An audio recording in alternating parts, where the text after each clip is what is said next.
జయశంకర్ భూపాలపల్లి జిల్లాలో రాజలింగమూర్తి హత్య కేసులో దర్యాప్తు కొనసాగుతుందని డీఎస్పీ సంపత్రావు తెలిపారు. పోలీస్ స్టేషన్ ఎదుట ఉన్న భూ వివాద విషయంలో ప్రత్యర్థులతో వివాదం ఉందని, 5గురిపై మృతుడి భార్య ఫిర్యాదు చేసిందని అన్నారు. ప్రత్యేక బృందాలను రంగంలోకి దించామని, రాజకీయ కుట్ర ఉందా అనే కోణంలో విచారణ కొనసాగిస్తున్నామని భూపాలపల్లి డీఎస్పీ తెలిపారు.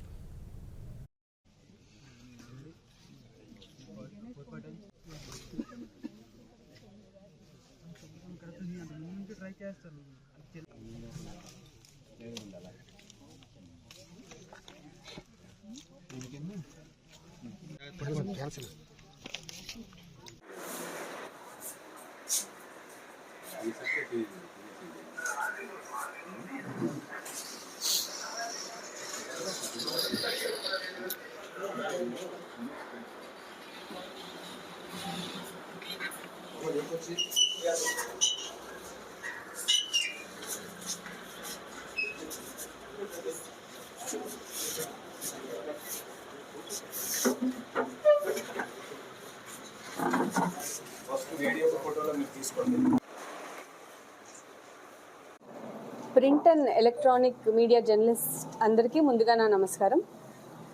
సో ఈ నెల 6న చుక్కపేట గ్రామానికి చెందిన ఏకల గౌరీ అనే మహిళను తన భర్త ఏకల సత్యనారాయణ అలియాస్ సత్యం ఆమె మీద అనుమానంతో ఆమెని హత్య చేసి పారిపోయాడు.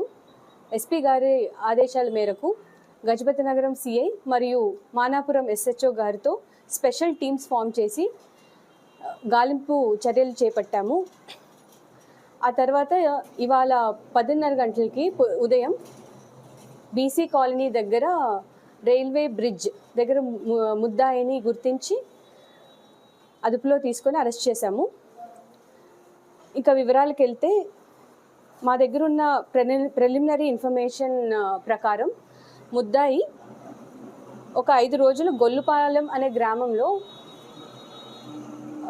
గొర్రెల కాపరిగా చేశారు. అక్కడ డబ్బులు సరిపోకపోవడం వల్ల పెందుర్తి దగ్గర కూలీ పనులు చేయడం